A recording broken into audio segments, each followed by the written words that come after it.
Here's my September 11th story. Now, I was living in New York at the time. I did not suffer the way that so many people suffered. I knew one person who died in the tower, but this story is not about that. This story is about just after 9/11. I think it was like the 17th. I was back at work. I was working on an architecture magazine, and my colleague who dealt with letters to the editor and reprint requests came to me and said, I've got something weird and I don't know what to do with it. And she had been receiving a series, it turns out, leading up to 9/11 and then just afterwards, a series of requests from somebody claiming to be in Pakistan who was using somebody else's credit card in a woman's name, and he wanted us to send 10 copies of 3 issues to an address at JFK, like a Dropbox.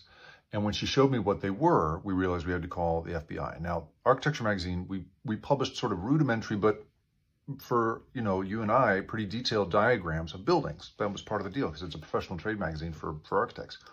And the 3 issues that he wanted was a special about California Adventure, the new Disney theme park that had just opened, a special about parking lots, parking garages across the country, and a special issue about federal courthouses across the country. So we called the FBI. And this is September 17th. It was like a few days after 9/11. I assumed I would get nowhere, and be on hold forever. Instead, a woman picks up and says, FBI, how may I direct your call? And I say, hello, and I explain my situation. And she says, hold, please, and passes me on to an Agent Johnson, who says, Agent Johnson, FBI. And I say, hi, Agent Johnson. I tell him my story, and he says, that's very interesting. Can you please fax me those emails? And I say, Agent Johnson, wouldn't you prefer that I forward you these emails? If you have an email address, I can send it to you. And he said, nope, that does me no good, Jake. I need you to fax me those emails. It's like 12 emails.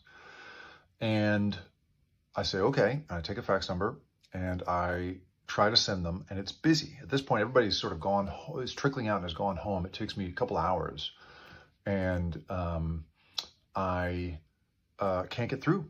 And I'm like, I can't walk away because the fax machine was busy. That's unacceptable. So I think, what do I do? Well, why don't I call another field office? So I called New Haven field office. I go through the same process, same, a secretary answers, or, switchboard operator answers. I go to a different agent, explain the same thing, fax them to him, and I get his number and his name. And I'm packing up to go. I'm feeling kind of proud of myself. And I am about to walk out, and phone rings, and it's Agent Johnson from the New York field office. And he says, Jake, where's my fax? And I say, oh, Agent Johnson, I couldn't get through, but don't worry, Agent Smith in New Haven, he's got it, so you're all set.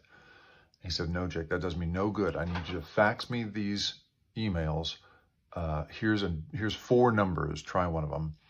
And I do, and I send them off. So here's what I learned from this. At the time, 2001, there was no encrypted email that they had available. They were doing phones and faxes at a major field office, at the New York City field office.